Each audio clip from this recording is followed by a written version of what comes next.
and soul. There is but one task for all, for each one life to give. Who stands if freedom fall? Who dies if England live? Rudyard Kipling. Introduction by Major General Sir Alfred Turner, K.C.B. In the following pages, Miss Kate Finzi gives in a plain, unvarnished style a terrible and graphic picture of the horrors of war, which have been intensified, as never before, owing to the ferocious savagery of the German troops, as systematically ordered by their officers and commanded by the Kaiser himself, the greatest criminal in the world's record. For this war, planned and prepared deliberately by him, is the greatest crime ever committed against civilization and humanity. It is charitable to designate him a criminal lunatic, or, as his prototype Caligula was described, an epileptic with highly developed criminal instincts. When one reads of such sufferings as those described by Miss Finzi, one wonders for what end Providence can have allowed such an inhuman monster to exist and cause such sorrow, such suffering, such death and destruction to be inflicted on mankind. The books written upon the vast conflict are already legion, but I think this is the first record, a most pathetic and interesting record, of what happened at the base hospitals at Boulogne, where tens of thousands of wounded, maimed, and mutilated incessantly arrived, to be passed on to England, or to linger there till death came as a happy release from their sufferings. How many officers and men of those glorious first 7 divisions, which left these shores in August 1914, a tiny but, for its size, an incomparable army, which stemmed the seemingly irresistible flowing tide of von Kluck's legions against Paris, the contemptible little army of General French, as it was described by the imperial braggart of Germany, lie buried near the spot where stands the memorial pillar in honor of Napoleon's army of invasion in 1804. After the war it will be incumbent on us, with the approval of our firm and faithful allies, whose spirit, bravery, and skill in fighting has astounded the world,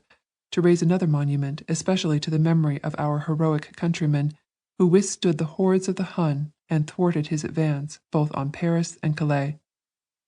Miss Finzi's book is quite unpretentious, and is a simple record of facts which brings home vividly to our minds the sickening horrors of war and the awful sufferings that our gallant defenders have had to undergo in doing their duty in the service of their king and country, for the honor and integrity of the empire, and for the safety and protection of the people in this country in this great war of liberation. What they have been protected from can well be gathered from the openly expressed threats of the Germans, soldiers, military writers, professors and ministers of German religion, that the crimes and outrages which they committed in Belgium and France, Poland and Serbia, should be as nothing to those which they would make our people suffer.